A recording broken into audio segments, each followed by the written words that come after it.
මගේ බුද්ධිමත් මිත්‍රයන් සියලු දෙනා සාදරයෙන් පිළිගන්නවා රාමුවට. මේ පොත්වල සුවඳ නොබලා මැරෙන්න එපා කියන සීරීස් එකේ දෙවෙනි කොටස තමයි අද කරන්න යන්නේ. එහෙනම් සුවඳ නොබලා මැරෙන්න එපා කියන මේ පොත මොකක්ද කියලා අද බලමු පට්පට් ගලනවා.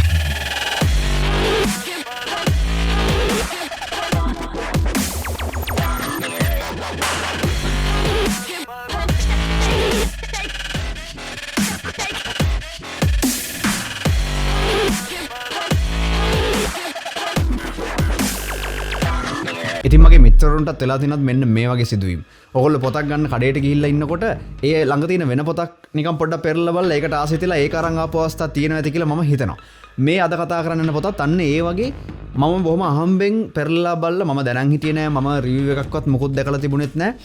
මම පොත්හලක ඉන්නකොට අහම්බෙන් පෙරලා බලලා ඉවරලා ආසයි තියලා ටක් ගාලා ගත්ත පොතක්. හැබැයි මම සතුටු වෙනවා මම ඒ වෙලාවේ ගත්ත තීරණයට. මං කලින් එපිසෝඩ් එකෙත් පොඩ්ඩක් කිව්වා මම මේ වෙලාවේ පදිංචිය විදේශ රටක.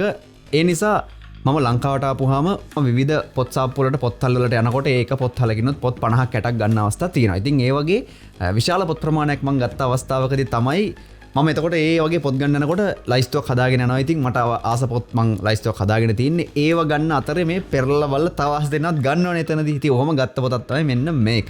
ඉතින් අද කතා කරන්න යන පොත තමයි අරවින්ද් අඩිගාගේ ධවල ව්‍යාග්‍රයා කියන මේ පොත. මේක සෝමචන්ද්‍ර විජේසූරිය කියන මහත්මයා තමයි පරිවර්තනය කරලා තියෙන්නේ. එතකොට මේ පොත මේ වෙනකොට මම කියවලා තියෙනවා අඩුම තරමේ 50 සැරයක්වත්. ඇයි මම 50 සැරයක්වත් කියවලා තින්නේ කියලා සමහර අයට හිතෙන්න පුළුවන්. එක සැරයක් කියවුවාම ඇතිනේ පොතක්. සමහරලාට පොත් නිතර කියවන්න වෙනවා ඒ පොතේ තියෙන ගැඹුරු දේවල් නැවත තේරුම් ගන්න. සමහරලාට පොතක් වැඩිපුර කියවන අවස්ථා තියෙනවා මම ඒ පොත මට රස හින්දා.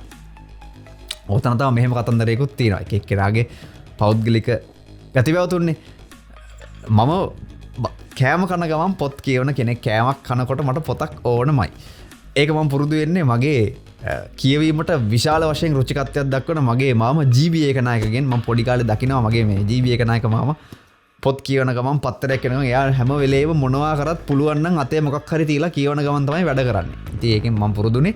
ඒතර මම කෑම කනකොට පොතක් කියවද්දි මට හරි රසක් දැනෙනවා. කෑමකේ රසයි පොතේ රසයි එකතු වෙලා 아무තු රසවත් දෙයක් දැනෙනවා. මම ඒකට ලොල් වෙලා තමයි මේ කෑම කනකොට පොත් කියවන්නේ. ඉතින් එහෙම රස පොතක් මට මේක. ඉතින් මෙතනදී මේ සෝමචන්ද්‍ර විජේසූරිය මහත්මයා එහෙම නැත්නම් මේකේ පරිවර්තකයා අපි සඳහන් කරන්නේ ඒ වගේම සමාවෙන්න මට කියන්න බැරි වුණා. මේක සරසවි ප්‍රකාශකයව තමයි මේක මුද්‍රණය කරලා තියෙන්නේ ප්‍රකාශකය වශයෙන්.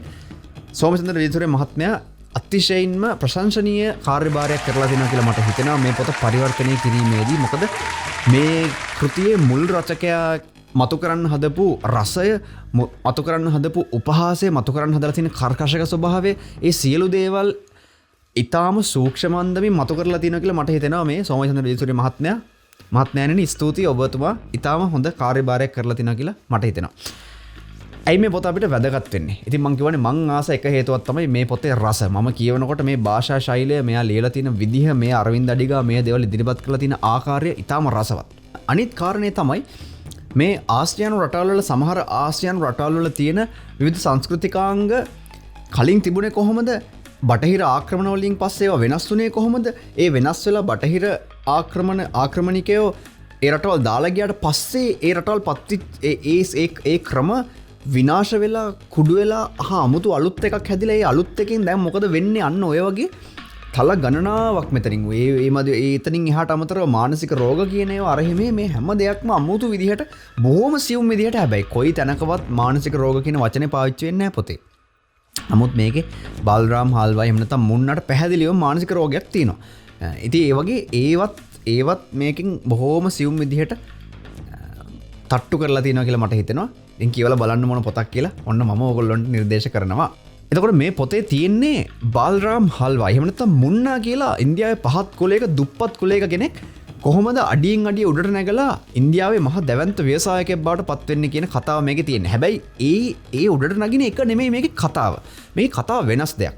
මේකේ මේ පොතේ ගැඹුරු කොටස, පොතේ මූලික හරය ඒකේ තියෙන්නේ ඇත්තටම ඉන්දියාවේ මේ මොහොතේ පවතින වියවුල කියන එක. වියවුල කියන එක පැහැදිලි කරලා තියෙන ආකාරය ඇත්තටම හරිම රසවත්, හරිම ප්‍රශංසනීයයි කියලා මට හිතෙනවා. මේ ධවල ව්‍යාග්‍රය ගැන කතා වෙද්දී තව කියන්න පුළුවන් එක දෙයක් තමයි මේ පොත අද මම ඔයගොල්ලන්ට කොටස් කියවනවා. මේ කියවුවත් මේ පොතේ රසය ඔයගොල්ලන්ට අඩු වෙන්නේ නැහැ කියන එක මම ඔයගොල්ලන්ට පැහැදිලිවම කියා හිටිනවා. මොකද මේක කතාවක් ගොඩනැගීගෙන ගිහිල්ලා උත්තරෝත්තරාතිශයට පත්වෙලා බැහැලන කතන්දරයක් නෙමේ මේක තියෙන්නේ. උත්තරෝත්තරාතිශය කියලා කියන්නේ ක්ලයිමැක්ස් කියලා ඉංග්‍රීසියෙන් කියන වචනයට. ඒ කියන්නේ ඔයාලා දන්නවනේ කතාවක් මෙහෙම නැග්ගෙන ලොකු උඩ එක පොයින්ට් එකක් එනවා ලොකු පිපුරුමක් මොකක් හරි විශාල දෙයක් වෙලා එහෙම දෙයක් පොතේ තියෙනවා. හැබැයි ඒ තියෙන දේ පොතේ කලින්ම මොකද්ද කියලා අපිට කියලා තියෙනවා. එහෙම විදිහක් මේකේ තියෙන්නේ. මේ ධවල ව්‍යාග්‍රය පොතේ කතාව සම්පූර්ණයෙන් ගොඩනැගින්නේ මේකේ කතානායකයා වන බල්රාම් හල්වා. එහෙම නැත්නම් මුන්නා කියන පුද්ගලයා චීනයේ අගමැති වන ජියාපාව් මහත්මයාට ලියන ඊමේල්ස් වල එකතුවක් වශයෙන්. එහෙම නැත්නම් විදුලි තැපෑල් වල එකතුවක් වශයෙන්. ඒක හරිම අමුතු දෙයක්. ඉතින් මේ ඉන්දියාවේ ඉන්න එක්තරා සාමාන්‍ය පුරවැසියෙක් චීනයේ ඉන්න අගමැතිට තමයි මේ විස්තරේ කතාව මෙයා මේ කියන්නේ. අපි ඒ කතාව තමයි මේ පොත හරහා බලන්නේ. දැන් අපි පොඩ්ඩක් කියමු මේක පොත පටන් ගන්න මෙන්න මෙහෙමයි. ලබන්නාගේ අවධානය පිණිසයි. ගෞරවනීය වෙන් ජියාබාව් අගමැති කාර්යාලය බීජිං නිදහස ගරු කරන චීන ජාතිය අගනුවරය. මේ අර ඊමේල් එක පටන් ගන්නවා. දැන් ආමන්ත්‍රණයක් තියෙන්න ඉස්සෙල්ලා. යවන්න. ධවල ව්‍යාග්‍රය සිතන මිනිහෙක් සහ ව්‍යවසායකයෙක්. ලෝක තාක්ෂණික හා සේවා සැපීමේ මූලස්ථානය විද්‍යුත් නගරය පළමු පියවර හෝසූර් මහා මාර්ගයෙන් එහා බැංගලෝරය ඉන්දියාව. ඔන්න මේ යවන කෙනාගේ විස්තර තමයි ඒ තියෙන්නේ. මේ කතාවේ බාල්රාම් හල්වා එහෙම නැත්නම් මුන්නා යව හඳුන්වා ගන්න පදය තමයි ධවල ව්‍යාග්‍රය. ඒයි කියලා පොතේ ඔයගොල්ලන්ට තේරෙනවා. මම ටික ටික කියන්නම් චුට්ටක් තව ඒ ගැන. ගරු අගමැතිතුමනි, අප දෙදෙනාම ඉංග්‍රීසි කතා කරන්නේ නැත. නමුත් සමහර දේවල් ඉංග්‍රීසියෙන් පමණක් කිව හැකිය. පරලෝ සැපත් මගේ හිටපු ස්වාමියා වන අශෝක් මහතාගේ බිරිඳ වන පිංකි මැඩම් එම කියමන මට උගන්වා තිබුණේය. ඉතින් විනාඩි 10කට විතර ඉස්සෙල්ලා ඒ කියන්නේ අද දින අගභාගයේ 11:32ට සමස්ත ඉන්දිය ගුවන්විදුලියේ නෝනා අගමැති ජියාබාවෝ බැංගලෝරයට ලබන සතියේ එනවා. ඊ නිවේදනය කළ විට මගේ කටින් එම කියමන පිටවිය. මේ එයාට පිට වුණා කියන කියමන තමයි ඉංග්‍රීසි භාෂාවෙන් අර වර ජෝක් කියලා කියන එක මැදට තව අශ්ලීල වචනයකුත් දාලා කියන වචනයක් තියෙනවනේ. ඔයගොල්ලෝ දන්නවම මොකක්ද කියන්නේ කියලා. F අකුරෙන් පටන් ගන්න වචනයක් ඔය මැදට දාලා කියනවනේ. ඒක තමයි මේ කියවුණා කියලා කියන්නේ. අර විදිහට අගමැති ජියාබාව් බැංගලෝරයට ලබන සතියේ එනවා යයි නිවේදනය කළ විට මගේ කටින් එම කියමන පිටවිය කියලා කියන්නේ ඔය කියමන. මම හිතන්නේ මාත් ඔබ වගේ කෙනෙක් කියලා. ඒ වුණාට අපේ අගමැති එයාගේ ගෝලයෙක් එක්ක ගුවන් තොටුපළට කළු පැහැති කාර් වලින් ගිහිල්ලා රූපවාහිනී කැමරා ඉදිරියේ කාර් එකෙන් බැහැලා නමස්තේ කියලා ආචාර්ය කරලා ඉන්දියාව කොච්චර ශාන්තද සදාචාරද කියලා කියනකොට මට අර වගන්තිය ආයෙත් ඉංග්‍රීසියෙන් කියවෙනවා. මේ සතියේ ගරු කටයුතු ඔබතුමා ඉන්දියාවට එනවා නේද? සමස්ත ඉන්දිය ගුවන්විදුලිය දෙන මේ වගේ ආරංචිය ගැන සාමාන්‍ය නිශ්වාසය තියන්න පුළුවන්. ඒක මම විහිළුවට කිව්වේ සර්. ඒකයි මං කෙලින්ම ඔබතුමාගෙන් අහන්නේ ඇත්ත වශයෙන්ම ඔබ බැංගලෝරයට එනවද කියලා. මන්ද ඔබ එනවා නම් වැදගත් දෙයක් මට ඔබට කියන්න තියෙනවා. අර සමස්ත ඉන්දිය ගුවන්විදුලියේ නෝනා කිව්වේ ජියාබාව් මහත්තයා දූත මෙහෙවරක් සඳහා පැමිණෙනවා. ඔහුට බැංගලෝරය ගැන සත්‍ය වටහා ගන්න ඕන වෙලා තියෙනවා කියලා. මගේ ලේ උණු වුණා. බැංගලෝරය ගැන සත්‍ය දන්න කෙනෙක් ඉන්නවා නම් ඒ මමයි. ඊළඟට නිවේදිකාව කිව්වේ ජියාබාව් මහත්තයාට ඉන්දියානු ව්‍යවසායකයන් කීප දෙනෙක් හම්බෙලා ඒගොල්ලොන්ගේ කටින්ම ඒ අය දිනුනේ කොහොමද කියලා අහගන්න ඕනි කියලා. ඇය වැඩි විස්තර කිව්වේ නැහැ. පේන හැටියට නම් අපිට වඩා චීනාවේ හුඟක් ඉදිරියෙන් ඉන්නේ. නමුත් ඔබලාට ව්‍යවසායකින් නැහැ. අපේ ජාතියට පානීය ජලය, විදුලි බලය, කැලිකසර බැහැර කිරීමේ ක්‍රමයක්, මහජන ගමනාගමන පහසුකම්, සෞඛ්‍ය පිළිබඳ හැඟීමක්, විනයානුකූල භාවයක්, ආචාරශීලී භාවයක් හෝ වේලාව ගැන අවධානයක් නැති වුණත් ව්‍යවසායකින් සිටින රටකි. උන් දහස් ගණනක් ඇත.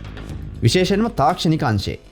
ඉතින් මේ ව්‍යවසායකින් අපි දැනටමත් ඇමරිකාව නඩත්තු කරන බාහිර සේවා ලබා දීම් කම්පැනි පටන් ගන්න තියෙනවා. ඔබ බලාපොරොත්තු වන්නේ චීන ව්‍යවසායකින් කීප දෙනෙක් ඇති කිරීම නිසා ඔබ මේ ගමන එනවා. ඒක මා සතුටටපත් කළා.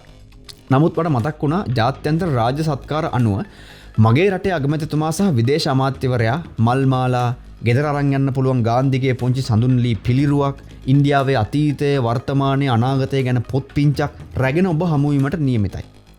එතකොට සර් ආයෙත් අර වගන්තිය මට ඉංග්‍රීසියෙන් කියන්න සිද්ධ වුණා හොඳට සද්ද දාලා. ඒ වුණත් විනාඩි 5කට කලින් අගභාගයේ 11:37ට මම නිකම් පලිගන්න જાතියේ කතා කියන මිනිහෙක් නෙමෙයි. මං ක්‍රියාත්මක වෙනසක් ඇති කරන જાතියේ මිනිහෙක්. ඒ වෙලෙම මං තීරණය කරා ඔබතුමාට ලිපියක් ලියන්න. ඔන්න ඒකයි මේ බාල්රාම් හල්වා හේවත් මුන්නා මේ ඊමේල් එක දාන්නේ ජියාබාව්. එහෙම නැත්නම් චීනයේ අගමැතිවරයාට. පොඩකින් පොතේ රසතැන් වලට මං හිමින් එන්නම්. හරිද? මේ ටික දැන් මේ පසුවිම හදන් යනවනේ මෙයා කතාවට. හරිද? දැන් එහෙම තමයි මුල හරිය ගොඩාක් රසවත් නැහැ. නමුත් පස්සේ තමයි මේක නියම රසවත් වෙන්නේ. කොහොමද මේ කෑල්ල අපිට අවශ්‍යයි පොඩි අදහසක් ගන්න පොතේ මොකද්ද වෙන්නේ යන්නේ කියලා.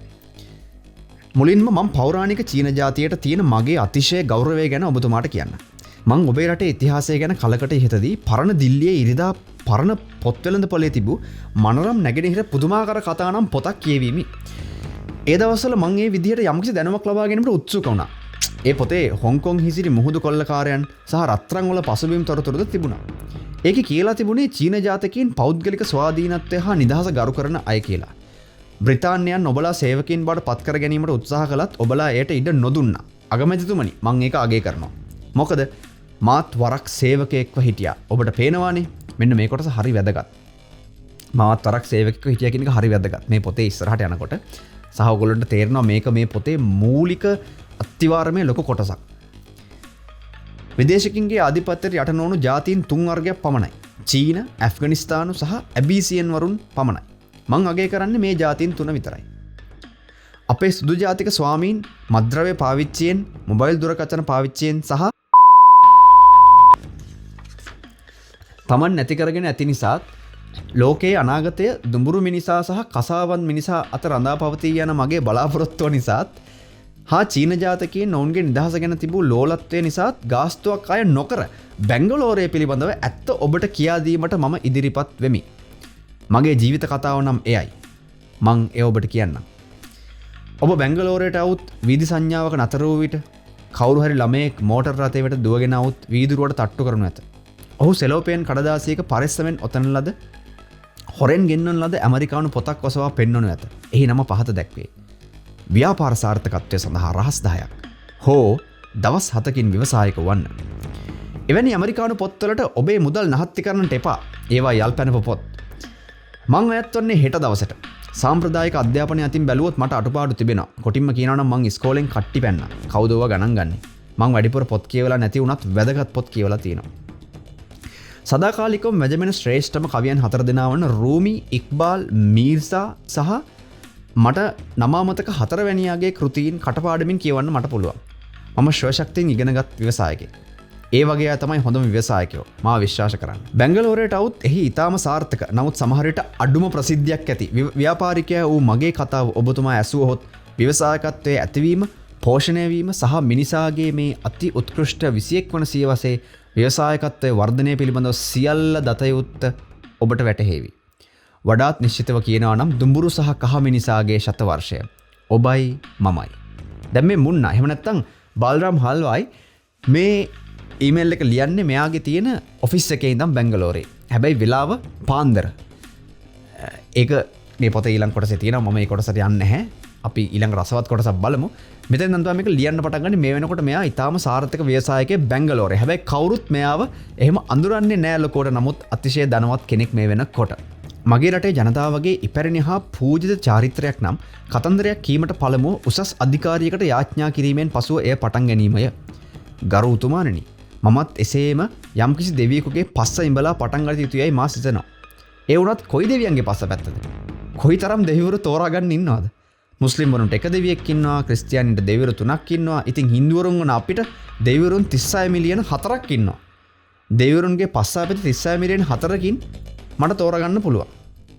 ඔබ වැනි කොමියුනිස්ට්වරුන් පමණක් නොවූ සෑම දේශපාලන පක්ෂයකම සිතන මිනිස්සු මේ දෙවියන් වැඩි ගණනක් වැඩ ඉන්නේ නැතයි සිතනවා.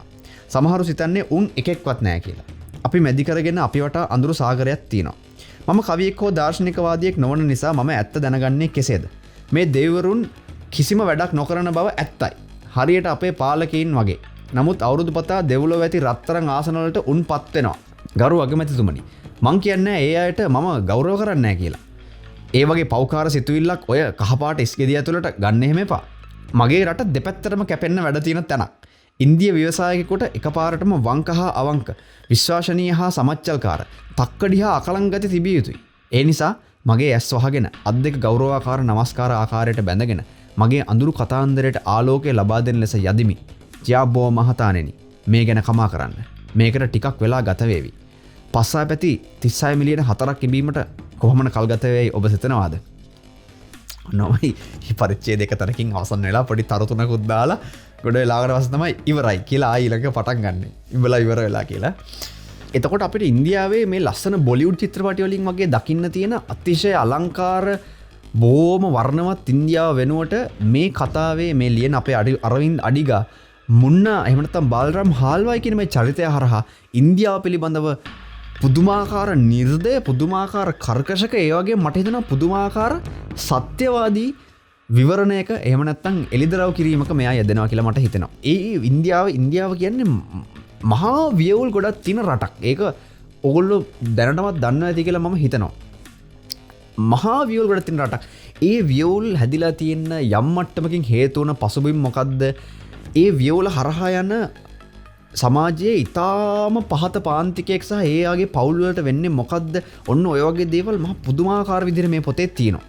හැබැයි ඒවා අර මං කියලා තියෙනවා කිව්වා වගේ හරි උපහාසාත්මක හරි කර්කශක විදිහට ඒ කියන්නේ අනේ බලන්න අපිට විච්ච වැඩේ අයියෝ කියලා මේ වැස්සේ අඬන කතන්දරයක් වගේ එකක් නෙමෙයි තියෙන්නේ. ඊට වඩා හරි උපහාසාත්මක විදිහට යම්කිසි වෛරයකුත් සහිතව මේ චරිතය මේකේ මේ අරවින්ද් අඩිගා මේ බාල්රාම් හාල්වායි කියන චරිතයේ ගොඩනගලා තියෙන මූලද්‍රව්‍ය වලට මම හරිම කැමතියි.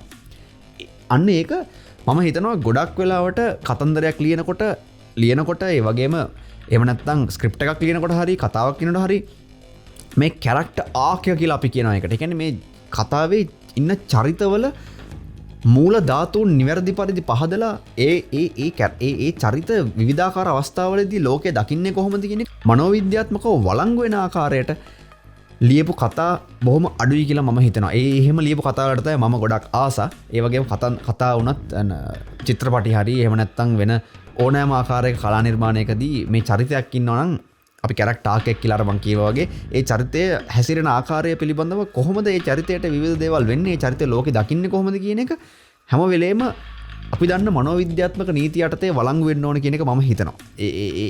එහෙම වීම තමයි ලස්සන. දැන් මම එක දිගට නෙමෙයි කියවන්නේ. හොඳේ එහෙම කරන්න බෑනේ මට. මේ පොතේ ප්‍රකාශකකින් එකත් මට එතකොට ප්‍රශ්න ඇති වෙයි. ඒ වගේ මට ඕන ඕගොල්ලෝ මේක හොයලා කියවන්නනේ. මම මේ තනින් තන තමයි දැන් ටික ටික කියවන් යන්නේ. මම ඉස්සරහට තනින් තන. දැන් අර අතනින් පස්සේ වෙන තැනක් මම තෝරගන්නවා. බාල්රාම් හල්වායි නොහොත් මුන්නා. ඔන්න මම පාසලට ගියේ පළවෙනි දවසේ ගුරුවරයා අපිට කිව්වා පොලිමක් හැදිලා එන්න කියලා. අපෙත් නම් රෙජිස්ටර් එකට ඇතුල් කරන්න. මං එයාට මගේ නම කිව්වාම මිනිහා කට බලියාගෙන හිටියා.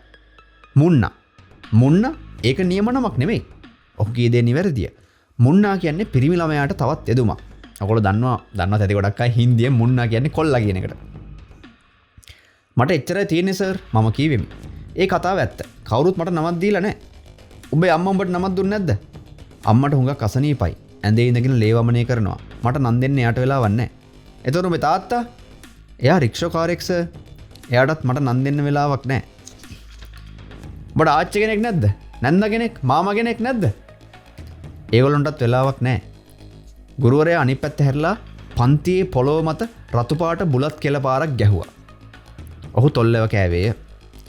ඉන්දියාවට ගියපු කට්ටිය දන්නවා ඇති මේක. මම ඉන්දියාවට ගිහිල්ලා නැහැ. මගේ ආදරණීය භාර්යාව ඉන්දියාවට එක සැරයක් ගිහිල්ලා තිනවා. ඉන්දියාව කොච්චර අපිරිසිදුද කියලා එයත් කියලා තිනවා. ගොඩක් අය මට කියලා තිනවා ගියපු කට්ටිය. මේ බුලත් කෙල පාර පොළොවට ගහනවා කියන එක ඒගොල්ලන්ට සාමාන්‍ය දෙයක්. බිච්ච වෙලට හැමතැනටම එහෙම කෙල ගාපු අවස්ථාවක් දකින්න තියෙන ඕන තරම් කියලා තමයි කියන්නේ ගියපු කට්ටිය ඉන්දියාවේ. ඉන්දියාව ගියපු කට්ටිය කමෙන්ට් එකක් දාලා කියන්න කොහොමද ඉන්දියාව කියලා අපිට. ඔන්න ගුරුවරයා බුලත් කෙල පාරක් ගහලා ඔහු තොල්ලේව කෑවේය. එහෙනම් ඒක මගේ වැඩක් නේද? ඔහු තමාගේ ඇඟිලි හිසකෙස් අතරින් යවා අපි උඹට රාම් පොඩ්ඩක් හිටපන්. මේ පන්තියේ කවුරුත් රාම් කියලා ඉන්නවද? මට නම් පැටලෙවිල්ලක් මේක ඇතුලේ ඕනේ නැහැ. එහෙනම් අපි උඹට බාල්රාම් කියලා කියනවා. බාල්රාම් කවුද කියලා උඹ දන්නවද නැද්ද? නෑ සර්. එයා තමයි ක්‍රිෂ්ණ දෙවියන්ගේ අතවැසියා. උඹ මගේ නම දන්නවද? නෑ සර්. ක්‍රිෂ්ණා කියා ඔහු සිනාසුනේ. මං එදා ගෙදර આવුත් පාසලේ ගුරුවරයා මට අලුත් නමක් දුන්නා කියලා කීවා. තාත්තා ඔරහිස් ගස්සා එයාට ඒ නම ඕනෑ නම් අපි උඹට ඒක පාවිච්චි කරන්න. ඉතින් එතෙන් සිට මගේ නම බාල්රාම් විය. පසු කාලයකදී මට තවත් නමක් පටවැඳුණා. නමුත් ඒ කතාව පස්සේ කියන්න. ඉතින් තමන්ගේ දරුවන්ට නමක් දෙන්න අමතක වෙන්නේ මොන වගේ පළාතකද? බැංගලෝරයේ පවතින කතන්දර වැඩි ගණනක් මෙන්ම මගේ කතාවද පටන් ගන්නේ බැංගලෝරෙන් ඈත පළාතකය. මොකද දැන් මං ආලෝකයේ සිටියත් මා හැදී වැඩුණේ අඳුරේය. මා කතා කරන්නේ දවසේ දවල් කාලය හා රාත්‍රී කාලය ගැන නොවේ යගමැතිතුමනි. මා කතා කරන්නේ ඉන්දියාව කියන රටෙන් තුනෙන් එකක් වන සාරවත් කුඹුරු තිරිඟු වගාව තියෙන තැනක් ගැනයි. ඒ කුඹුරු මැද්දේ තියෙන පොකුණු වල නෙළුම් මල්, මානෙල් මල් වගාවෙන් පිරීලා මීහරක් ඒ පොකුණු මැද්දෙන් නෙළුම් මල්, මානෙල් මල් හපමින් පීනාගෙන යනවා. ඒ පළාත්වල ජීවත් වෙලා ඉන්න අය ඒකට කියන්නේ අඳුර කියලා. මම අන්දේරේ කියලා කියන ඇත්ත ඉන්දියෙන් අන්දේරේ කියලා කියන අඳුරට උතුමාණනි ඔබ විසින් තේරුම් ගත යුතු දෙයක් නම් ඉන්දියාව එක රටක් රටවල් දෙකක් ඇතුලේ තියෙන තැනක්. ආලෝකය රැගත් ඉන්දියාවත් අඳුර තියෙන ඉන්දියාවත්. මුහුද මගේ රටට ආලෝකය ගේනවා. ඉන්දියාවේ සිටීමේ තියෙන මුහුදට කිට්ටු ප්‍රදේශ සමෘද්ධිමත්. නමුත් ගංගාව ඉන්දියාවට කළුවර රැගෙන එනවා. කළු ගංගාව. මොන කළු ගංගාව ගැනද මම කතා කරන්නේ? මොන මරණයේ ගංගාව ගැනද? මම කතා කරන්නේ වේදයේ ද්‍රෝහිතාව වූත් ඥානාලෝකයේ ගංගාව, උත්පත්ති මරණ චක්‍රය බිඳ දමන්නා වූත් අපගේ ආරක්ෂකයා වූත් ගංගා මාතාව ගැනයි. මේ ගංගාව ගලන සෑම තැනම අඳුරින් ගහන. ඉන්දියාව ගැන එක කරුණක් නම් එහි අගමැතිතුමා ඇතුළු රට ගැන අපි අහන ඕනම දෙයක් අරගෙන ඒක උඩු යටිකුරු කළාම මේකේ තියෙන ඇත්ත එළි වෙනවා. ඉතින් ඔබ අසා ඇති ගංගා නදියට ගැලවීමේ නදිය කියනවා. අවුරුදු පතා ඇමරිකානු සංචාරයෙන් 100 ගණනක් අවුත් බෙනාරිස් සහ හાર્ඩ්වාර් වල ඉන්න නග්න සාදුවරුන්ගේ ඡායාරූප ගන්න අතර අපගේ අගමැතිතුමා ඔබට ගංගා නදිය ගැන හිත විස්තරය කියලා ඒකේ ගිලිලා නාන්න කියලා ඔබ උනන්දු කරවන්න පුළුවන්. එපා ජියබ්බව මැතිතුමා. අසූචි පිදුරු මිනිස් සිරුරු ගොහොදු කසල මීහරක් කුණුමස් සහ කාර්මික ඇසිඩ් ද්‍රව්‍ය ගණනාවකින් කටපුරවා ගන්න ඕනේ නම් එසේ කෙරුවාට කමක් නැහැ. ඔන්න ඉන්දියාවේ ඉන්න සමහර අයගේ අති විශාල පූජනීය ගංගාවක් වන ගංගානම් ගඟට අපේ අරවින්ද අඩිගා මෙන්න මේ ආකාරයෙන් තමයි පහර දීලා තියෙන්නේ. නමුත් මට හිතෙනවා එතුමා කියලා තින්නේ ඇත්ත කියලා. ඒක තමයි ඇත්ත. එතුමා මේක නිර්දය ලෙස විවේචනය කරනවා. ඒ වගේම මෙතන අමතක කරන්න එපා මම අර කිව්වා වගේ මේ අරවින්ද අඩිගා මේ බල්රාම් හාල්වායිට මේ ලෝකේ පේන විදිහ තමයි රචනා කරලා තියෙන්නේ. මේ අදහස් සමහරට අරවින්ද අඩිගා කියන ලේඛකයාගේ පෞද්ගලික අදහස් නොවෙන්නටත් පුළුවනි සමහර අදහස්. නමුත් මේ බල්රාම් හල්වායිගේ දෘෂ්ටි කෝණයෙන් බලද්දී එයාට ඉන්දියාව පේන විදිහ තමයි මෙතන රචනා කරලා තියෙන්නේ. ඔන්න තව කැලලක් බලමු. ඉන්දිය ග්‍රාමයේ පාරාදීසයක් නම් පාසල පාරාදීසයක් තුළ තවත් පාරාදීසයකි. මගේ පාසලේ නොමිලේ දිවාහාරයක් තිබිය යුතු විය. රජයේ වැඩසටහනකට අනුව සෑම දරුවෙකුටම රොටි 3ක් පරිප්පු හෝ අච්චාරු ආහාර වේලට ලැබිය යුතු විය. නමුත් අපි කිසිම රොටියක් පරිප්පු හෝ අච්චාරු දැක්කේ නැත. ඉතින් සෑම දිනෙකම ඊට හේතුව දැන සිටියේ. පාසල් ගුරුවරයා අපේ දිවාහාරයේ මුදල් හොරකම් කර ඇති නිසාය. එම මුදල් සොරකම් කිරීමට නීත්‍යානුකූල අවසරයක් ගුරුවරයාට තිබුණේ ඔහුට එහි මාස 6ක වේතනය නොගෙවා තිබුණු නිසාය. තමාගේ වේතනය චෙක් පතකින් ලැබෙන තුරා පන්තියේ කිසිවක් නොකිරීම ඔහුගේ සිරිත විය. එහෙත් තමාගේ රැකියාව නැති විතයි ඔහු බිය වුණේ ඉන්දියාවේ ඕනෑම රජයේ රාජකාරියකට අඩුපඩි ගෙවුවද ඒවායේ ප්‍රසංග වාසි තිබුණු නිසාය. වරක් රජය මගින් අප වෙත එවන ලද යුනිෆෝම් ලොරියක් පාසලට පැමිණි නමුදු අපි ඒවා එකක්වත් දැක්කේ නැත. නමුත් සතියකට පසුව අල්ලපු ගමේ ඒවා විකුණන්නට තිබුණේය. මේ ක්‍රියාවලිය ගැන කිසිවෙක් ගුරුවරයාට දොස් පැවරුවේ නැත. ගොම ගොඩක läග සිටින මිනිසෙකුට සුවඳවත් විය නොහැක. මන්ද එතනට පත් වූහොත් ඒ දේම කරන බව ගමේ සෑම දෙනාම දැන සිටියහ. ඔහු අහුවෙන්නේ නැතිව ඒ වැඩේ කිරීම ගැන සමහරු ආඩම්බර වූහ. මෙන්න මේ ලක්ෂණ අපි දන්න තවත් රටවලත් තියෙනවා කියලා මං හිතන්නේ මගේ මේ මිත්‍රවරුන්ට තේරෙනවා ඇති. මේ හොර වැඩක් කිරීම ගැන ආඩම්බර වීම කියන කතන්දරය. නියම ගේමක් ගැහුවා කියන එක ආඩම්බරයට කාරණයක් වෙන සමාජ සංස්කෘතින් සමහරලාට මේ වෙනකොට නිර්මාණය වෙලා තියෙනවා. ඒවටත් හේතු තියෙනවා. ඒ ගැන මේ පොතේ යම්කිසි කතන්දරයක් තියෙන. ඇයි එහෙම වෙලා තියෙන්නේ කියන එකටත් අදහසක් තියෙනවා. අපි බලමු මේක. මේකට බටහිර ජාතීන්නුත් සම්මට්ටමකට සම්බන්ධයි කියලා මුන්නා හිතනවා මේ පොතේ ප්‍රධාන චරිතය. තව ඉස්සරහට ලස්සනට මම කියවන්න හොඳ කැලේ දෙකක් තියෙනවා. ඇත්තරම මේ කතාවේ බල්රාම් මහල්ලා එහෙවත් මුන්නා යම්කිසි ආකාරයක මානසික රෝගයකින් පෙළෙන කෙනෙක් කියලා අපිට හිතෙනවා. එහෙම අවස්ථා ගණනාවක් තියෙනවා. නමුත් ඒ උමතුවත් එක්ක තමයි මේ කතාව රසවත් වෙන්නේ කියලා එහෙමත් මට හිතෙනවා. මංගල ඉස්සලා කලින් කිව්වනේ ඔයගොල්ලන්ට මේ කතාවේ උත්තරෝත්තරාතිශය බොහොම කලින් වෙනවා කියලා. කොච්චර කලින් එනවාද කියනවනම් පිටු කීයටද මේක පිටු 339 පිටු 340ක් තියෙන පොතේ 52 වෙනි පිටුවේදී මේකේ උත්තරෝත්තරාතිශය කියන්නේ මොකක්ද කියන එක ඒ ක්ලයිමැක්ස් එක ලියලා තියෙනවා. මම ඒ කැලේ පොඩ්ඩක් දැන් කියවනම් ඔයාලට. එතකොට මම ඇත්තටම ඒ කැලේ කියවනකොට මම පුදුම වුණා එතනදී. මොකද කතාවේ ඒ වැදගත්ම කොටස කියලා කතාවක් විදිහට බලුවොත් වැදගත්ම කොටස මෙච්චර කලින් ආවේ කොහොමද කියන එක. නමුත් ඒක ගැටලුවක් වෙන්නේ නැහැ කියවන් ඇද්දි තේරෙනවා ඊට වඩා රස දේවල් පොතේ තියෙනවා. වයස අවුරුදු 24 දී අශෝක් මහතාගේ රියදුරු වශයෙන් මා වැඩ කරමින් සිටියේදී මගේ ස්වාමියා හා ඔහුගේ බිරිඳ එහි චාරිකාවකට ගිය විටදී ලක්ෂ්මන් ගාර් වෙත නැවත පැමිණීමේ. එයා කියන්නේ ආයි ගමට ආපහු එයා එනවා. එය මට ඉතා වැදගත් ගමනක් වූ අතර එය තවත් විස්තර ඇතිව ඉඩකඩ ලැබුණු වෙලාවක කීමට බලාපොරොත්තු වෙමි. දැනට ඔබට කීමට තිබුණේ එකම දෙයකි. අශෝක් මහතා සහ පිංකි මැඩම් දිවාහාරයෙන් පසු විවේක ගන්නා විට මට කිරීමට දෙයක් නොතිබුණ නිසා නැවතත් මම කඳු ගැටය තරණය කිරීමට උත්සාහ කළෙමි. මම පොකුණ හරහා පීනා ගොස් කඳු ගැටේ උඩට නැග දොරටුව පසු කර පළමු වතාවට කළු කොටුවට ඇතුල් වූයෙමි. මෙයා මෙතන විස්තර කරන්නේ මෙයාගේ ගමේ තියෙනවා පොකුණක්. ඒ පොකුණ මැද තියෙනවා කළු කොටුව කියලා යම්කිසි පොඩි ගොඩ නැගිල්ලක්. මේකට පොඩි කාලේ ඇතුල් වෙන්න බියක් දක්වනවා.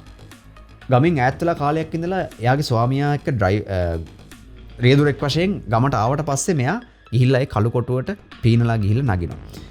ඒ කැලේ තමයි මෙතන තියෙන්නේ. මම පොකුණ හරහා පීනා ගොස් කඳු ගැටේ උඩට නැග දොරටුව පසු කර පළමු වතාවට කළු කොටුවට ඇතුල් වූයෙමි. එතරම් දෙයක් එහි පෙනෙන්නට නොතිබුණේ. කැඩී ගිය බිත්ති සහ මා දෙස ඈතින් බලාගෙන සිටියේ බියටපත් අඳුරන් කිහිප දෙනෙක් පමණි. බිත්තියට පය තබා එතන සිට මගේ ග්‍රාමය දෙස මම බැලුවෙමි. මගේ කුඩා ලක්ෂ්මන් ගාර් එහි තිබුණේය. කෝවිලේ කනුව, දිලිසෙන කුණු රැගෙන යන කාණු, ඉඩම් හිමියන්ගේ මන්දිර, පිටත තිබූ කළු වලාකුළ වැනි තිබූ අපේ ගෙය මීහරකා සමග මම දුටියෙමි. එය ලොව තිබූ ලස්සනම දර්ශනය ලෙස පෙනුනි. මගේ ග්‍රාමය දෙසට නැඹුරු වී ඔබට විස්තර කළ නොහැකි දෙයක් මම කළෙමි. මම කෙල ගැසුවෙමි. කිහිප වරක්ම. ඉන්පසු උරුවම් බාමින් ගීතයක් සිවුරුහම් කරමින් කන්ද බැස්සෙමි. මාස 8කට පසු මම අශෝක් මහතාගේ උගුරු දණ්ඩ කැපුවෙමි. ඔන්නෝමයි ඒ එක පරිච්ඡේදයක් ඉවර වෙන්නේ. මේක තමයි කතාවේ අර මං කියවගේ ක්ලයිමැක්ස් එක. නැත්නම් උත්තරෝත්තර අතිශය. උගුරු දණ්ඩ කපන එක මෙයාගේ ස්වාමියා මරණ එක. ඇත්තටම කතාවේ වෙන්නේ මෙයාගේ ස්වාමියා මරලා ඒ ස්වාමියා ගාව ඒ මොහොතේ තිබුණ අතිවිශාල මුදලක් පැහැරගෙන යන එක. මේ කළු කොටුව වෙත මෙයා පීනගෙන ගියා කියන එක සංකේතීමේ අර්ථයක් තියෙන දෙයක් කියලා මට හිතෙනවා. මම මේ අර්ථය මෙතන පැහැදිලි කරන්න යන්නේ නැහැ. හේතුව මම කැමති මම මේ අර්ථය මෙතන පැහැදිලි කරොත් මට හිතෙනවා මේක කියවන මගේ බුද්ධවත් මිත්‍රයින්ගේ ඔළුවට මම කුණු ටිකක් දැම්මා වගේ වෙනවා. අපි කවදාවත් හොඳ නැහැ යම්කිසි නිර්මාණයක් කරලා නිර්මාණය යටින් ඒක ලියලා පෙන්වන්න මොකක්ද කියලා. නේ විශේෂයෙන් චිත්‍රයක් හැමදාම අපි චිත්‍රයක් ඇඳලා ඒක යටින් ඇපල් ගෙඩිය කියලා ලිව්වොත් ඒක වැඩක් නැති ඒක රහක් නැති දෙයක් වෙනවා ලිවීම. ඒක කියවන කෙනා කියවන්න එපයි. ඒකේ තියෙන විවිධාකාර සංකේතීමේ අදහස් අපි තමන් විසින්ම විකේතනය කරගන්න ඕනේ. එතකොට රස. නමුත් එහෙම දෙයක් තියෙනවා මෙතන කියලා මට පැහැදිලිවම පේනවා. ඕගොල්ලෝ කියලා ඕගොල්ලන්ට හිතෙන්නේ මොකක්ද කියලා කියවුවාම දාන්න කමෙන්ට් එකක් වීඩියෝ එකට කවදා හරි ආපහු ඇවිල්ලා හරි දාන්න. හැබැයි මෙයා කෙල ගහනවා මේ කෙල ගහන මේ සිදුවීමම පස්සේ තව විස්තර කරලා තිනවා. මම ඒ දෙවෙනිට විස්තර කරලා තියෙන කැලලට ගොඩාක් ආසයි. ඒකේ තියෙන ඒ සාමාන්‍ය පොතක් කියවද්දී අපිට රූපරාවම මැවෙනවනේ. ඒක එතකොට ඒක සිනමැටික් ටේස්ට් එකකුත් තියෙනවා මේක කියවනකොට. ඒ කියන්නේ සිනමාමය රසයක් අපිට තියෙනවනේ මේවා කියවනකොට. මේ සිදුවීම වෙන තැනක තියෙනවා. මම තව ටිකකින් කියවන්නම්. හරිම රසවත් ඒක. මම ඒ ටික පොඩ්ඩක් කියවන්නම්. ඕමින්ද.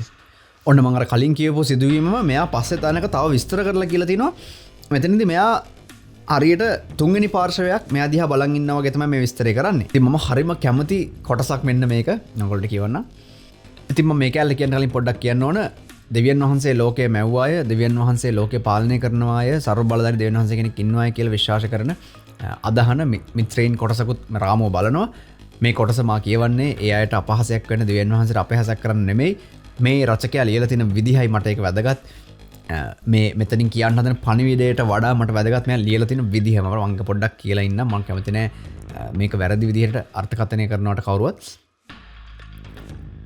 මම නිතරම මගේ පොකුරු පහනට වැතිර ඉක්බාල්ගේ යක්ෂයා ගැන සිතන විට කළු කොටුවක ద్వාරය වෙත පානගෙන තෙත යුනිෆෝමයක් සහිත කුඩා කළුරුවක් ගැන මම සිතමි.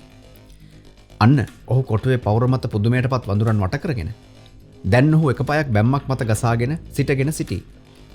ඉහත නිල්හසේ වැඩ සිටින දෙවියන් වහන්සේ එතුමාගේ අත්ල පහත තැනිතලාව මත විහිදා මේ කුඩා මිනිසාට ලක්ෂ්මන්ගර් සහ එහි ගංගා නදියේ අතු ගංගාව සහ ඊට ඔබ්බෙන් නැති සියල්ල පෙන්වයි.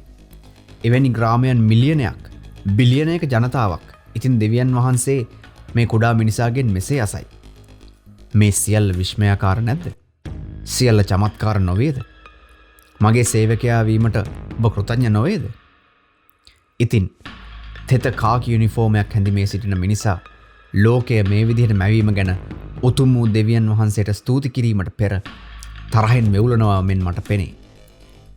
පොකුරු පහනේ එළිය හුලං පංකාවේ තල නැවත නැවතත් කපා හරින ආකාරය මම බලා සිටින අතරේ එම කාක් යුනිෆෝර්මය සහිත කුඩා මිනිසා නැවත නැවතත් දෙවියන් වහන්සේට කෙලගසනවා මම දකිමි. ඉතින් බාල්රාම් හල්වා එහෙම නැත්නම් මුන්නා දැන් මේ දිනුනාට පස්සේ එයාගේ ඔෆිස් එකේ මෙහෙම එයාගේ කාර්යාලේ මෙහෙම වැතිරලා පොකුරු පහනක් දිහා ලස්සනට බලන් ඉන්න ගමන් එතන පොකුරු පහනේ එළිය විදුලි පංකාවකින් තලවලින් කැපෙන අතරේ ඒක දිහා බලාගෙන ඉන්න අතරේ තමයි යාට මේ දර්ශනය නැවත පේන්නේ. මම ඒකයි කිව්වේ මේක මම මේකේ තියෙන මේ සිනමා රූප නැවෙන ගුණයට මම කැමතියි මේ පොත ලියලා තියෙන විදිහට. ඉතින් ඔන්න ඔහම කොටසක් තියෙනවා. අන්න මේ බල්රාම් හල්වාගේ තාත්තා නැති වුණ අවස්ථාව ගැන මෙයා ලියලා තියෙන විදිහ. එක් උදෑසනකදී ලක්ෂ්මන් ගාර්හි ඔහු උදේ ලේවමනේ කළ විට කිෂාන් සහ මම බෝට්ටුවකින් ගඟ හරහා ඔහු එක්ක ගියා. අපි ඔහුගේ කට ගඟේ වතුරෙන් කීපවරක්ම සේදුවද වතුර කොතරම් අපවිත්‍ර වී තිබුණාද කිවහොත් ඔහු තවත් ලේවමනේ කළේය. ගඟේ අනිත් පැත්තේ තාත්තා හඳුනුන් රික්ෂෝකාරයෙකු සිටිය නිසා අපි ඔහු අපස දෙනා මුදල් නොමැතිව රජයේ රෝහලට ගෙන ගියේ. විශාල දුර්වර්ණ වූ සුදු ගොඩනැගිල්ලේ පඩි මත කළු එළුවෝ දෙදෙනෙක් වාඩි වී සිටියහ. ජනේල වැඩි ගණනක වීදුරු කැඩී තිබුණේය. පූසෝ කැඩුණු වීදුරු සහිත එක් ජනේලයකින් අප දෙස බලා සිටියෝය. ගේට්ටුව ළඟ දැන්වීමක් විය. ලෝහියා සර්ව නිදහස් ආරෝග්‍ය ශාලාව ශ්‍රේෂ්ඨ සමාජවාදියා විසින් ආඩම්බරයෙන් විවෘත කරන ලදී. ඔහු තමාගේ පොරොන්දු කඩ නොකරන බවට කරන ලද අතිශුද්ධ වූ සාධකය. කිෂාන් සහ මම තාත්තා ඇතුළට ගෙන ගියේ හිස් පොළොව මතු පාටින් කළු පාටින් විසිර තිබුණු තරුවැලක් මෙන් තිබුණු එළු බෙටි මතින්නේ. රෝහලේ වෛද්‍යවරයෙක් නොවිය. වාට්ටුවේ කොළුවාට අප රුපියල් 10ක අල්ලසක් දුන්නිට වෛද්‍යවරයා හැන්දෑවට ඒමට ඉඩ තිබෙන බව කීවේ. රෝහල් කාමරවලට තිබූ දොරවල් හොඳින් විවෘතව තිබුණේය. එහි ඇඳන්වල ලෝහ දුනු පිටතටම පැන තිබුණේය. අප කාමරය තුළට ඇතුළු වූ විට පූසා ගොරවන්නට විය. කාමරය ඇතුළ ප්‍රවේශම් නැහැ. අර බලලාට ලේ රහ වැටිලා. මුස්ලිම් මිනිසු දෙදෙනෙක් පොළොව මත පුවත්පතක් දිගහැරගෙන වාඩි වී සිටියහ. ඔවුන්ගෙන් එකෙකුගේ කකුලේ විවෘත තුවාලයක් විය. ඔහු තමාගේ යාළුවා සහ තමා සමග වාඩි වෙන ලෙසට අපට ආරාධනා කළේය. කිෂාන් සහ මම තාත්තා පත්තර කඩදාසි මත තැබුවෙමු. අපි එතන බලන් සිටියමු. කුඩා ගැහැණු ළමයි දෙනෙක් අප පිටිපස වාඩි වූහ. දෙදෙනාගේම ඇස් කහපාට වී තිබුණේය. සෙංගමාලේ මෙයා මට දුන්නා. මන් දුන්නේ නෑ ඔයා මට ඒක දුන්නා. දැන් අපි දෙන්නම මැරෙනවා. ගැහැණු ළමයි අසල තවත් ඇස් දෙක ආවරණය කරගත් නාකි මිනිසෙක් කවුත් ගැහැණු ළමයි පිටිපස්සෙන් ඉඳගත්තේ. මුස්ලිම් මිනිස්සු දෙදෙනා බිමට පත්තර කඩදාසි එල්ලන්නට වූහ. ඉතින් ඇස් රෝග විවෘත තුවාල සහ පිස්සුවෙන් කෑ ගසන රෝගීන්ගේ පොලිම වැඩි වන්නට විය. අංකල්, ඇයි මෙතන දොස්තරවරයෙක් නැත්තේ? මම කෑ ගැසුවෙමි. ගඟ දෙපැත්තට මැති එකම ස්පිරිතාලේ මේක. ඒක මෙන්න මෙහෙමයි. ජේෂ්ඨ යෝනකයා කීවේ. මේ යෝනකයෝ කියලා කියන්නේ මුස්ලිම් වරුන් හඳුන්වන්න පාවිච්චි කරන තම නමක්. ඒක මෙන්න මෙහෙමයි. ජේෂ්ඨ යෝනකයා කීවේ. මේ වගේ ග්‍රාමීය රෝහල් වලට දොස්තරලා එනවාද බලන්න රජයේ වෛද්‍ය පරීක්ෂකෙක් ඉන්නවා. ඒ තනතුර පුරප්පාඩු වූ විට ශ්‍රේෂ්ඨ සමාජවාදියා සියලු වෛද්‍යවරුන්ට කතා කරලා එම තනතුරට ඔහු විවෘත වෙන්දේසියක් තියෙනවා යයි දන්වනවා. එම තනතුරට මේ දවස්වල ඈවර වන්නේ රුපියල් 4 ලක්ෂයකට. එච්චර ගණනකට මම කටබලියාගෙන කීවෙමි. මොකද නැත්තේ?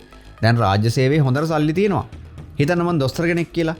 මම සල්ලි හිඟා කාලා හරි ණයට අරගෙන ශ්‍රේෂ්ඨ සමාජවාදියාට එයාගේ පාද නමස්කාර කරලා පගාව දෙනවා.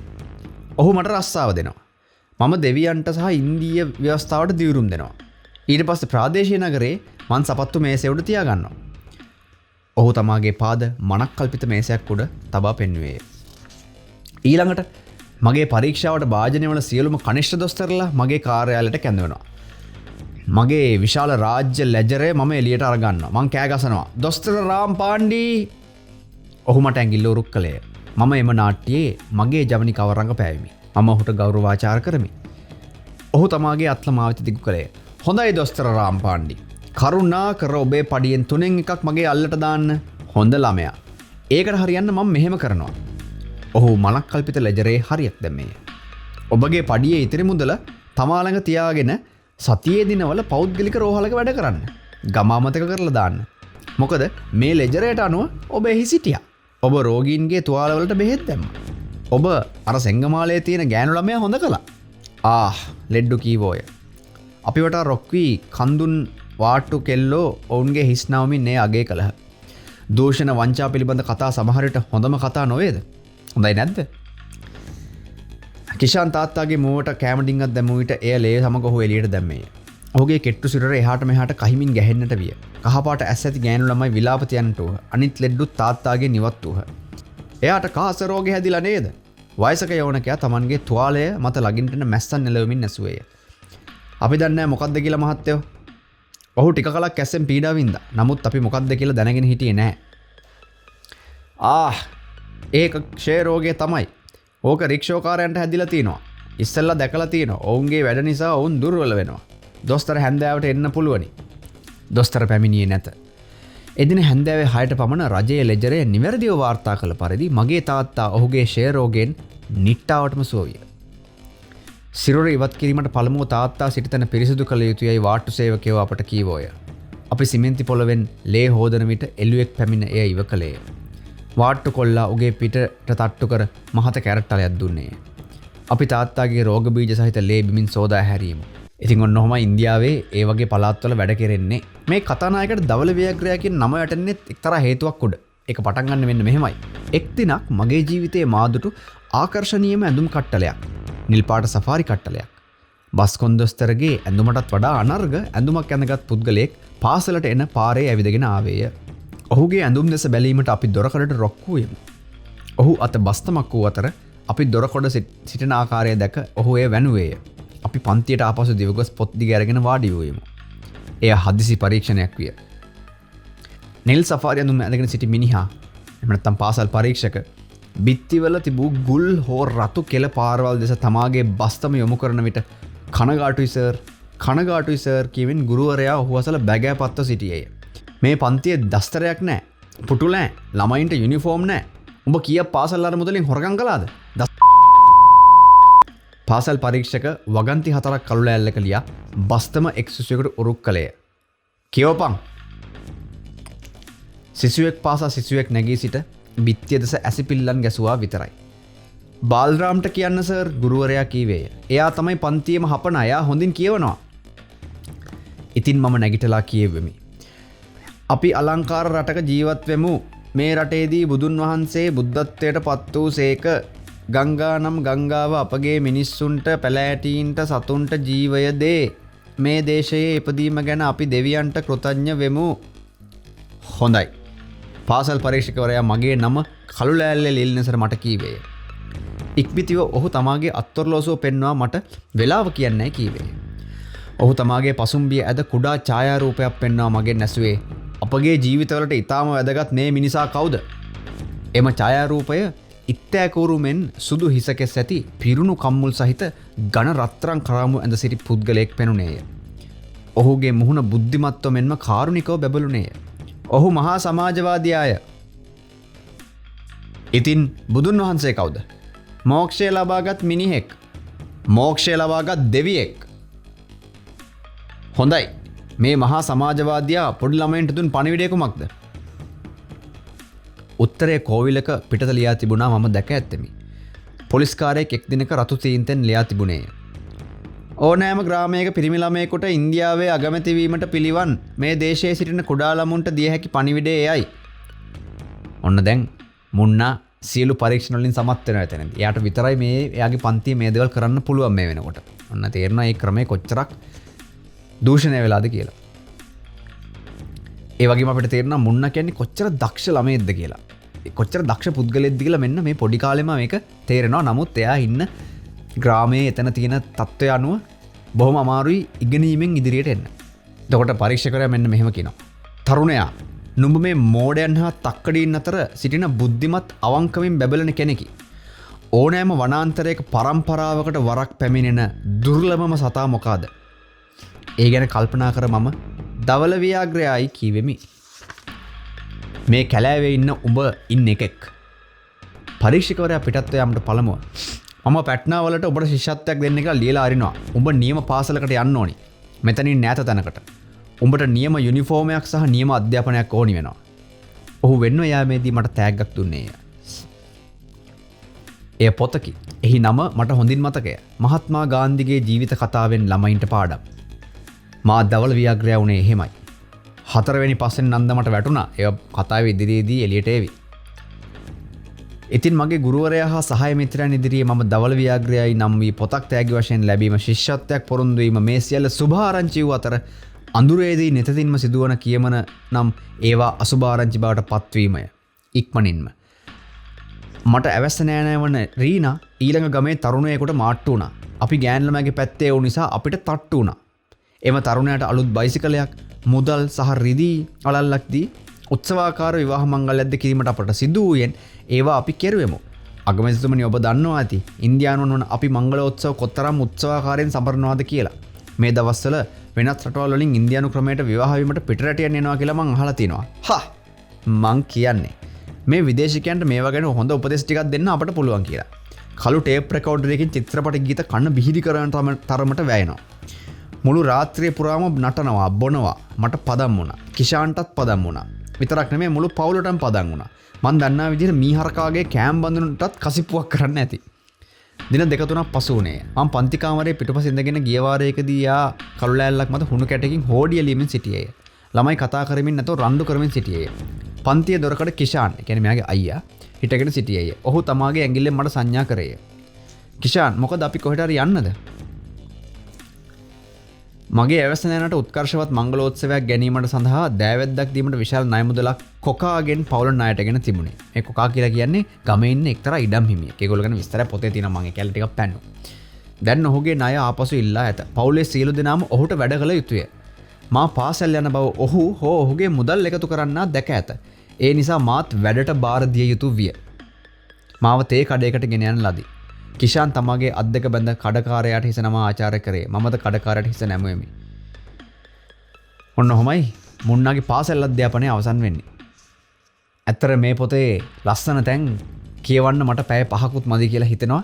නමුත් වෙලාව ගැන මම කල්පනා කරනවා. මම දන්නවා දිග එපිසෝඩ් කරන්න කියලා හැමෝම කියනවා. නමුත් මේක මම පොතක් කියවන එකක් හින්දා මේ පොතෙන් ගොඩක් කියවන්නත් හොඳ නෑ. ඒකත් හොඳ නෑනේ ප්‍රකාශකයාට සහ මේ මහත්මීන්ට හොඳ නෑ. එතකොට මෙයා හැම වෙලේම දියුණු වෙන්නේ කොහොමද කියලා කල්පනා කරන කෙනෙක් එතන ඉඳන් ඉදිරියට ආවේ කොහොමද කියන එක තමයි තියෙන්නේ. හැබැයි හරිම රසවත් මම අර කිව්වා වගේ. ඉතින් මෙයා තේ කඩේ වැඩ කරගෙන ඉඳලා පස්සේ අන්තිමට ටික ටික ඉදිරියට ගිහිල්ලා එක්තරා අවස්ථාවකදී රියදුරෙක් බවටපත් වෙලා රස්සා හොයාගෙන යන අවස්ථාවකදී මෙයාගෙන් මෙන්න මෙහෙම ප්‍රශ්නයක් අහනවා රස්සාව දෙන්න කලින්. මොකද්ද ඔබේ වාසගම? හල්වායි. හල්වායි. ඒක මොන කුලේද? ඉහළ කුලේද පහළද? ඉතින් මේ ප්‍රශ්නයට දෙන පිළිතුර මත මගේ අනාගතය රැඳී පවතින බව මම දැන සිටියෙමි. කුලය ගැන මං කාරණා එකක් දෙකක් පැහැදිලි කර දිය යුතුයි. ඉන්දියන් වරුන් පවා විශේෂයෙන්ම නගරවල ඉන්න උගත් ඉන්දියානුවන් මේ වචනය ගැන වික්ෂිප්ත වෙනවා. ඔබට ඒ තේරුම් කරන්න ගොස් ඒ අය ඒක අවුල් ජාලයක් කරගනි. නමුත් ඇත්තෙන් මේ හරි සරලයි. අපි මගෙන් පටන් ගමු. පේනවද? හල්වායි කියන මගේ නමේ තේරුම පැණි රස සාදන්නා කියන එක.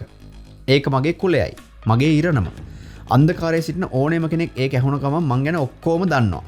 ඒකයි කිෂාන්ට සහ මට කොහේ ගියත් රස කැවිලි හදන තැන්වල රස්සාව ලැබුණේ. අයිතිකාරයන් හිතුවේ උන් හල්වායිලා පැණි රසයි තේයි හදන එක උන්ගේ ලේ උරුමය. එහෙනම් අපි හල්වායිලා නම් මගේ තාත්තා පැණි රස කෑම හදන්නතෝ රික්ෂෝ වැද්දේයි. මට ඕනි වෙලාවට හා ඕනි තැනදී ගුලක් ජමුනා සහ රස කැවිලි කන්නේ නැතුව අඟුරු කඩන්න හා මේස පිස දාන්න මං හැඩි වැදුනේ ඇයි? පැණි රස කෑම දී හදපු තර කොල්ලෙකෝ වගේ කිරිපාටට ඉන්න වෙනුවට හීන්දෑරි කළු කපටි කොල්ලෙකෝ ඊයයි. මේ රට ඒ කියන්නේ ඉන්දියාව එහි ශ්‍රේෂ්ඨතම කාල පරිච්ඡේදයේදී පොහොසත්ම රට වූ අතර එය සත්වෝද්‍යානයක් වූයය. යහපත් පිළිවෙලක් සහිත සත්වෝද්‍යානයක්. සෑම දෙනෙක්ම තමන්ගේ වැයික්කියේ සාමකාවීව සතුටින් සිටියහ. කුමල් වැඩ කරන අය අතන. ගවපල්ලන් මෙතන. ඉඩම් හිමියන් අතන. හාල්වායි කියන මිනිහා රස කැවිලි හැදුවේය. ගවපල්ලා කියන මිනිහා හරක් බලාගත්තේය. කුලහීනයන් අසූචි අරන් දැම්මේය. ඉඩම් හිමියෝ ඔවුන්ගේ ප්‍රවේණිදාසීන්ට කරුණාවන්ත වූහ. සිනිදු වේලයකින් මුහුණ වසාගෙන නොදන්නා පිරිමින් සමග කතා කරන විට කාන්තාව මුහුණ බිමට හැරවූහ. ඉතින් දිල්ලියේ ඉන්න දේශපාලඥයන්ට ස්තුති වන්න 1947 අගෝස්තු 15 වෙනිදා බ්‍රිතාන්‍යයන් මෙරටින් ඉවත්ව ගියදා මේ කූඩු ඔක්කොම ඇරියා. හැම සතාම එකිනෙකා ආක්‍රමණය කර උන් ඉරාදමා ගනිමින් කැලෑ නීතිය සත්වෝද්‍යාන නීතිය වෙනුවට පිහිටුණා. වැඩියෙන්ම භයානක වැඩියෙන්ම බඩගිනි එක අන් හැම එකාම කාදමමින් බඩගෙඩිය මහත් කරගත්තා. තමා ස්ත්‍රියකද යෝනකයෙකුද කුලහීනයෙකුද යන්න වැදගත් වූයේ නැත. උදරයක් ඇති ඕනෑම කෙනෙකුට නැගී සිටිය හැක.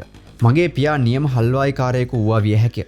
නමුත් ඔහු කඩේ හිමිකාරයා වූ විට වෙන කුලයක සමාජිකයෙකු පොලිසිය ආධාර ඇතිව ඒ ඔහුගෙන් හොරකම් කරන්නට ඇත. මගේ තාත්තාට ඊට විරුද්ධ සටන් කිරීමට ධෛර්යයක් තිබුණේ නැත. ඒ නිසයි ඔහු මඩේ වැටි රික්ෂෝකාරයෙකුගේ තත්ත්වයට වැටුනේ. ඒ හින්දායි මට සිනාමුසු තරබාරු කිරිපාට කොල්ලෙකු වීමට තිබූ මගේ ඉරණමෙන් විසි වුණේ. කෙටියෙන් කියනවා නම් අතීත කාලයේදී ඉන්දියාවේ කොළ සහ ජීවන ඉරණම් 1000ක් තිබුණේ. මේ දිනවල කොළ වර්ග තියෙන්නේ දෙකයි. විශාල උදර ඇති අය සහ කුඩා උදරවල් ඇති අය. ඉරණම් දෙකක් බලපවත්වයි. උඹ කාපන් නැත්නම් උඹව කා දමනු ඇත. මේ පොත කියවලා බලන්න මම අර කිව්වා වගේ මට හරිම රසවත් මට ඒක මතු කරන්න බෑ මේ එපිසෝඩ් එකෙන්. හරි ප්‍රශ්නයක්. මේ පොතේ රස මතු කරන්න බෑ. ඒක එච්චර සංකීර්ණයි. මේ පොතේ දිගටම කතාව රසවත්. ඔය මම අතරමැදින් නිකන් තියෙන පොඩි දාර්ශනික කෑලි වගේ දේවල් ටිකක් කියවන්නේ. උගලට අදහසක් ගන්න මේ පොතේ යටින් තියෙන මූලික සංකල්ප පිළිබඳව. නමුත් මේකේ සිද්ධ වෙන කතා මම ඒවත් එකක් දෙකක් තව එකක් දෙකක් කියන එපිසෝඩ් ඉවරන කලින් අපි සංකල්පයකට යන්න කලින් මේ රස කෑල්ලක් කියමු. ඉතර අවස්ථාවක් එනවා මෙයා වැඩ කරන තැන මෙයා දෙවනි රියදුරා මීට මෙයාට වඩා උඩින් රියදුරෙක් ඉන්නවා. ඉතින් අර ලංකාවේ භාෂාවෙන් කියනවා නම් අපේ මුන්නා පොඩි ගේමක් ගහලා මේ උඩින් ඉන්න රියදුරාව පන්නනවා. ඒ පන්නලා ඉවරලා එයාගේ රස්සාව නැති කරන තැන වැඩ කටයුතු සලස්වුවාට පස්සේ ඒ රියදුරා ගියාම මෙයා නිතෙන්ටපත් වෙන්නේ. ඒකයි එහෙම කරන්නේ. එයා ඒ රියදුරා දැන් බඩු පැක් කරනවා යන්න ගෙදර දාලා. මෙයා දෙන්න එක කාමරේ ඉන්නේ සේවකින්ට දීලා තියෙන පොඩි ගෙදරක බොහොම මේ තැනක ඉන්නේ. එතන අනිත් රියදුරා බඩු පැක් කරනවා ගමන යන්න. එතකොට මෙන්න මෙහෙමයි බල්රම් හාල්වයිට හිතෙන්නේ. මෙන්න බලන්න. උදෑසන කවුදෝ කාමරයතාවේ ඒ නම්බර් 1ට හිටපු රියදුරාය. මට වචනයක්වත් කතා නොකර ඔහුගේ දේවල් බෑග් එකට අසුරන්න විය. ඔහු සතු සියල්ල එක බෑග් එකට හැහුණේය. ඔහු මොනතරම් දුක්ඛිත ජීවිතයක් ගත කරන්න ඇතිදයි මම සිතුවෙමි. රියදුරුකගේ රැකියාව ලබා ගැනීම වැනි දෙයකට ඔහුට තමාගේ ආගම හා නම අවසන් කිරීමට සිදුවිය. ඔහු මට වඩා හොඳ රියදුරුකු වූ අතර කිසි දිනක මට එවැනි ගණයේ රියදුරුකු වීමට බැරි වේ. මගේ කොටසක් නැගිට ඔහුගෙන් සමාව ඉල්ලා උඹ දිල්ලියේ ගිහින් රියදුරුක්ක ජීවත් වියන්. උඹ මට හානි වීමට කිසිවක් කර නැත. මට සමාව වෙන්න සහෝදරයා. මම අනිත් පැත්තට හැරි කරන නින්දට ගියමි. අවංක සේවකයෙක් වෙලා හිටපු බාල්රාම් හාල්වයි ටිකින් ටික දූෂිත පුද්ගලයෙක් වෙන්නේ කොහොමද? ඊට පස්සේ තමන්ගේ ස්වාමියා මරණ තැනට දක්වා එයාගේ මානසික තත්ත්වය වෙනස් වෙන්නේ කොහොමද? එයා ලෝකේ දකින්න දේ වෙනස් වෙන්නේ කොහොමද? අන්න ඒක මේ පොතේ ඉතා සියුම්ව විස්තර කරලා තිනවා. ඒ එක්තරා අවස්ථාවකදී මේ මුන්නට නැත්නම් බාල්රාම් හාල්වයිට කවිය කියන එක මුණ ගැහෙනවා. මෙයා හැදුණු පරිසරයේදී කවිය කියන එක මෙයාට මුණ ගැහෙන්නේ නැහැ නේ. නමුත් එක්තරා අවස්ථාවකදී කවිය කියන එකට මුණ ගැහෙනවා. මේ මුණ ගැහිමෙන් පස්සේ එයාගේ ජීවිතේ ලොකු වෙනසක් වෙනවා. තමන් ඇතුලේ සිද්ධ වෙන විප්ලවයට, චින්තන විප්ලවයට මේක එයාට ගොඩාක් කවිය කියන එක උපකාර වෙනවා. මෙන්න එක වෙලාවක මෙන්න මෙහෙම තියෙනවා. මම දැන් දෙකක් කියවන්නම් මේ කවිය සම්බන්ධය කිරීම සහ එයා තමගේ ස්වාමියාගේ මරණය ස්වාමියා මරණයටපත් කිරීම කියන එක සැලසුම් කරන අවස්ථාවේදීත් ඒවා ඒ කවි පද එයාගේ ඔළුවේ යන විදිහ තියෙනවා. මෙන්න මුලින්ම තර අවස්ථාවක් මෙහෙම තියෙනවා. මං නිදා වැටෙන්නේ නැතයි මට සිතුවිල්ලක් පැන නැගීමත් සමගම මම නැවත නැවතත් කවි පද දෙකක් ගායනා කිරීමට වීමි. අවුරුදු ගණනක් මම යතුරු සොයමින් සිටියෙමි. නමුත් නිරන්තරයෙන්ම දොර විවෘතව තිබුණේය. ඉන්පසු මම නින්දට වැටුණෙමි. ඊට පස්සේ අවස්ථාවක මෙයා දැන් ස්වාමියා මරන්නට පිඹුරුපත් අදින වෙලාව. මම බෝතලේ අතේ රෝල් කරමින් එහි බර බලමින් නැවිදගෙන ගියමි. එය හිස්සුවත් සැහැල්ලු නොවිය. මගේ දෙපා සුනංගු වන බවත් බෝතලය තව තවත් අතේ කැරකෙන බවත් මට දැනිනි. මම අවුරුදු ගණනක් යතුර සෙව්වෙමි. බෝතලේ කුඩු කිරීමේ ශබ්දය රතගාල තුලත් 13 වන තට්ටුව දක්වාත් සෑම තට්ටුවකම රැවුදෙන්නට ඇත. මා විනාඩි කිහිපයක් බලා සිටියේ කවුරු හරි පහතට දුවගෙන එතයි බලාපොරොත්තු වෙමි. කවුරුත් නැහැ. මා බේරිලා. බෝතරේ ඉතුරුව තිබූ කොටස් මම එළියට අල්ලා බැලුවෙමි. දිගු ක්‍රෝර කොටිනිය වැනි කැබලි පංකාදුයි. මාවට වැතිර තිබූ කැඩී ගිය කැබලි මම කකුලෙන් එකතු කර ගොඩක් ගැසුවෙමි. මගේ අතේ ගෑවි තිබූ ලේ පෙසදමා කොස්සක් සොයා එම පෙදෙස පිරිසිදුව අතු ගෑවිමි. ඉක්බිතිව මම දනමත නැමී මා විසින් ඇහිඳ ගැනීමට බැරි වූ කැබලි තියෙනවද සොයා බැලුවෙමි. රතගාල නැවත නැවතත් ගායනා වෙන කාව්‍යකින් රැවුදුන්නේය. නමුත් දොර නිරන්තරයෙන් විවෘතව තිබුණේය. ඉතින් ඔන්න ඔතනින් තමයි එයා තමන්ගේ ස්වාමියා මරන්න ආයුධය සකස් කරගන්න එක්තරා අවස්ථාවකදී කතාවේ අවසානයේ කිට්ටු දනකදී. නමුත් බලන්න මෙන්න මේ කවි පද දෙකේ තියෙන තියෙන ගැඹුරුකම. ඉතින් ඔන්න ඔහොමයි ඒ කවිපද දෙක මෙයාගේ චින්තන විප්ලවයට මඟ පාදන්නේ. දැන් අර මම කලින් කිව්වා වගේ මම පොත්වල කැමති නෑ වැඩි කියන්න මේ කවිපද දෙක අපිට වුණත් වෙන වෙන ගොඩාක් පැතිවලින් බලන්න පුළුවන්. මෙතන බල්රම් හාල්වායි කියන මේ පුද්ගලයා මේක දකින්නේ සමාජ දේශපාලනික මුහුණුවරක් රාමුවක් කෝණයක් කරහා. එයාට ඒක තමන්ගේ චින්තන විප්ලවයට බලපාන විශාල ආයුධයක් විදිහට භාවිත වෙනවා මෙතන. මේ කාව්‍ය කියන එක ඔන්න ඔතනේ තමයි අර එයාගේ ස්වාමියා මරන්න ආයුධය සූදානම් කරගන්න තැනින් තමයි යාට නිතර නිතර ඇහෙන්න පටන් ගන්නෙ. මේ පොතේ අවසාන හරිය තියෙන පොඩි කොටසක් මම කියවන්නම් අවසාන වශයෙන්. ඒ කාරණයත් එක්ක ඔබේ සාමාන්‍ය සතිපතා මිනිමැරුම කතාව හෝ හින්දි චිත්‍රපටියේ වෙන්නේ මොනවාද? දුප්පත් මිනිහෙකු විසින් පෝසතෙකු මරණ ලැබේ. හොඳයි. ඉන්පසුව ඔහු මුදල් අයිති කරගනි. හොඳයි. නමුත් ඔහුට හීනෙන් මියගිය මිනිහා ලේ තැවරුණු ඇඟිලි සහිතව මිනිමරණවෝ කියා කෑගසමින් එළවනවා මෙන් පෙනේ. සැබෑ ජීවිතයේ එසේ වන්නේ නැත. මා විශ්වාස කරන්න. හින්දි චිත්‍රපටවලට මා නොයන එක් කාරණයක ඒක. අර එක් අවස්ථාවකදී නම් ආච්චි මීහරකා පිට නැග මා පසුපස එළවා ආවේය. නමුත් නැවත එය කිසි දවසක සිදු නොවේ. මොකද මේ කතාවේ හැටියට මෙයා දැන් අනුමාන කරනවා එයා යාගේ ස්වාමියා මරපු නිසා එයාගේ ස්වාමියාගේ පවුලේ කට්ටිය ගිහිල්ලා මෙයාගේ පවුලම මරලා ගිනි තියලා විනාශ කරලා දැම්මා කියන එක මේ වෙලාවේ මෙයා හිතන් ඉන්නවා. ඒ ගැන හරියටම දන්නේ නැහැ. කතාව මෙතන එනකොට. ඇත්තටම මට සිදුවන සිහිනය වෙනස් එකකි. ඔබ ඇඳේ දඟලමින් ඒ කලේ නැතයි සිහිනෙන් දකි. ඔබට බියක් ඇති වී අශෝක් මහතාට ගැලවී යාමට ඉඩ දුන්නේය. ඔබ තවම දිල්ලියේ තවත් මිනිසෙකුගේ සේවකයෙකුව සිටී. ඉතින් ඔබ අවදි වේ. දහඩිය දැමීම නැවතේ. හද ගැස්ම සංසුන් වේ. උඹ ඒක කළා. උඹ ඔහුව මැරුවා.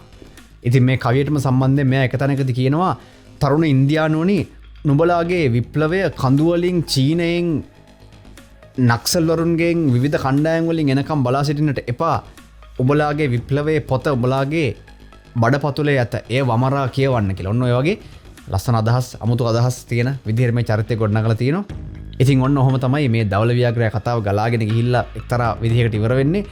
මට මේ පොතේ රසයෙන් 10%ක්වත් මේක මේ වීඩියෝ එක ඇතුලේ කියන්න බැරි වුණා කියලා මට හිතෙන්නේ. එච්චරකට රසයි තැන් වල බොහොම රසවත් තැන් ගොඩායි ඒව සම්බන්ධ වෙන විදිහ ඒ එක තැන් වල තියෙන පොඩි පොඩි දේශපාලන අරගල කුඩා තැන සිට විශාල තැන දක්වා තියෙන දේශපාලන අරගල දැන් ඕගොල්ලෝ සමහරට දන්නේ නැති දේශපාලනය කියන එක වචනේ ඇහෙනකොට ගොඩක් අය කල්පනා කරන්නේ මේ පාර්ලිමේන්තුවේ ඉන්න දේශපාලඥයින් පිළිබඳව සහ ඒ කතන්දරේ ටික.